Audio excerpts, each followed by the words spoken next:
सावन के महीने में शंकर भगवान के नाम के आगे ईश्वर लगा हुआ है। आप कोई भी नाम बोल दो जो आपको याद हो, कपिलेश्वर, महेश्वर, कुबरेश्वर, गोपेश्वर, चंपेश्वर, आप कोई भी नाम बोलोगे, शिव जी के नाम के आगे ईश्वर जुड़ा हुआ है। किसी भी नाम का आप उच्चारण कर लीजिए।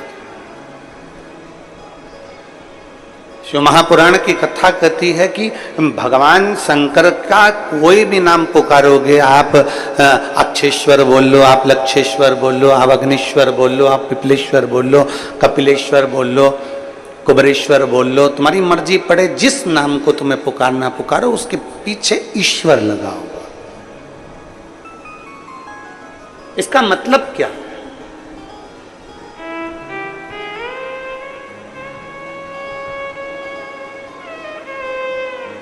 यहां शंकर नाम तो नहीं लिखा कि कपिल शंकर, अक्ष शंकर, अग्नेश शंकर, नहीं। यहां भगवान शिव के पृथ्वी पर मृत्यु लोक में जितने भी मंदिर होंगे, उस पे जो नाम लिखा होगा आप उसे पढ़ेंगे कपिलेश्वर, अग्नेश्वर, अक्षेश्वर, तारकेश्वर, आप जितने भी पढ़ेंगे, महाकालेश्वर, ओमकारेश्वर, केदारेश्वर, भीमाशंकरेश्वर, जितने भी भीमेश्वर, जितने नाम आप पढ़ेंगे उसमें आपको ईश्वर शब्द मिलेगा ही। सोमेश्वर, त्र्यंबकेश्वर,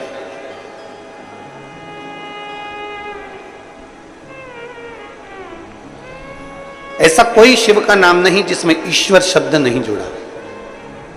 क्यों? किस लिए? वो ईश्वर शब्द का संबोधन किस लिए? क्यों? राम जी के नाम के आगे कोई ईश्वर शब्द नहीं लिखा, भगवान श्री राम। भगवान कृष्ण के आगे कोई ईश्वर शब्द नहीं लिखा, भगवान श्री कृष्ण। भगवान नारायण के नाम के आगे ईश्वर शब्द नहीं, भगवान श्री नारायण। भगवान श्री हरि। केवल एक शिव ऐसे हैं जिनके नाम के पीछे ईश्वर शब्द जुड़ा हुआ है। कुंदेश्वर, अक्षेश्वर, अग्नेश्वर, पिपलेश्वर, केदारेश्वर, महाकालेश्वर, ऐसे ओमकारेश्वर, कुबरेश्वर, ईश्वर शब्द जुड़ा हुआ। ईश्वर शब्द से मतलब क्या? जितने लोग भारत की भूमि के ही नहीं, विदेश में भी बैठकर अगर आस्था चैनल के माध्यम से जो शिव महापुराण की कथा सुन रहे हैं, आपके बच्चे भी एक दिन आपसे प्रश्न कर सकते हैं कि ये सारे भगवान के नाम राम जी है, कृष्ण जी है, पर शंकर जी के जितने मंदिर जाओ उसके नाम के आगे ईश्वर क्यों जुड़ा होगा? ईश्वर क्यों जुड़ा? किस लिए?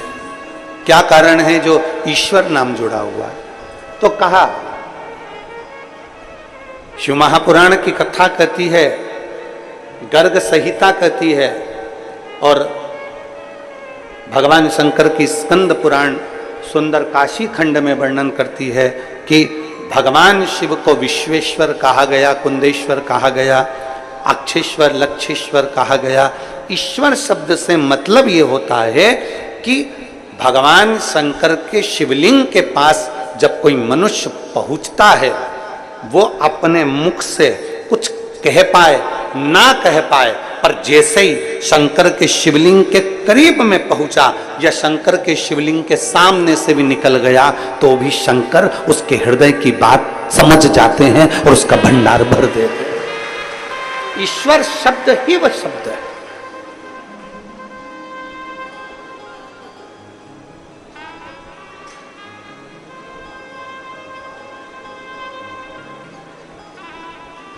हम जिन माता जी के यहाँ ठहरे हैं, बुजुर्ग हैं बहुत, और बहुत सेवा में लगी रहती हैं भगवान की, बहुत बहुत सेवा। और उनकी भक्ति के कारण उनके चेहरे का तेज भी बहुत है। बुजुर्ग है वो।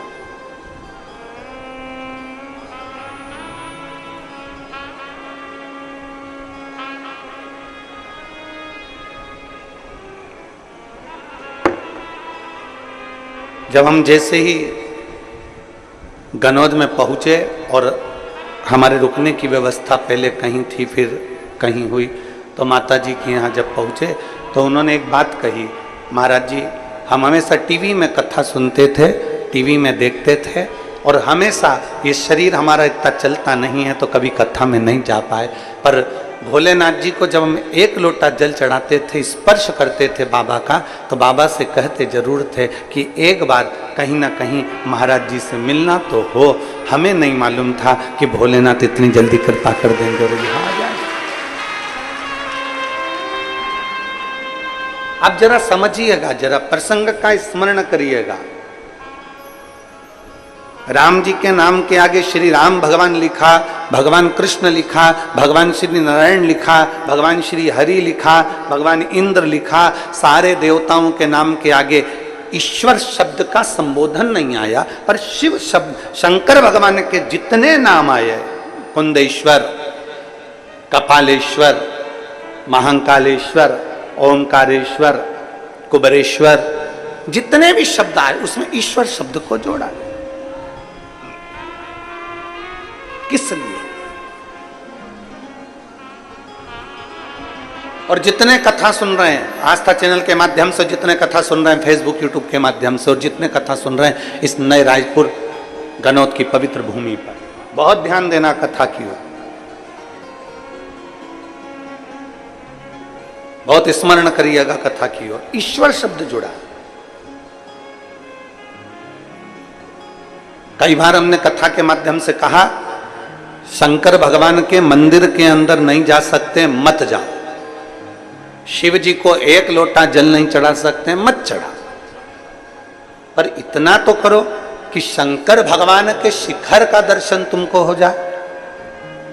ये भी नहीं कर सकते तो इतना तो करो कि शंकर जी के मंदिर के सामने से निकल कर चले जाओ। मंदिर के सामने से निकलकर जाने में भी क्या फल मिल सकता है?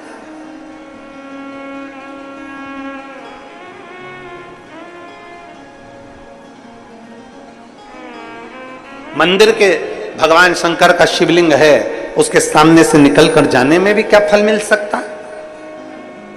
क्या हमें फल की प्राप्ति हो सकती है? क्यों नहीं? चुंबक, उस चुंबक में एक तत्व होता है जो दूर से भी खींच लेता है।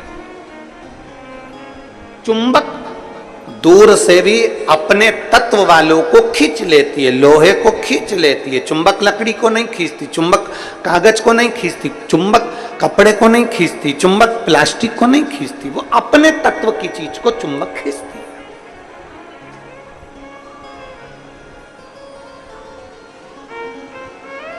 चुंबक अपने तत्व की चीज को खींच रही है। शिव महापुराण की कथा में,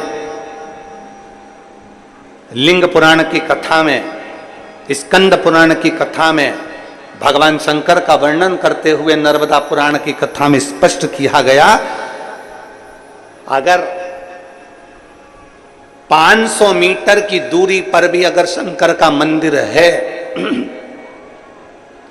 500 मीटर की दूरी पर भी अगर शिव का मंदिर है और आप वहां से निकल कर जा रहे हो, आप वहां से निकल कर जा रहे हो और आपको मालूम है कि मंदिर यहाँ शंकर का है और आपने स्मरण कर लिया कि मैंने सुना है यहाँ एक शिव मंदिर है, पुराना है, बहुत पुराना है। गाड़ी से जा रहे थे, किसी ने कह दिया यहाँ एक बहुत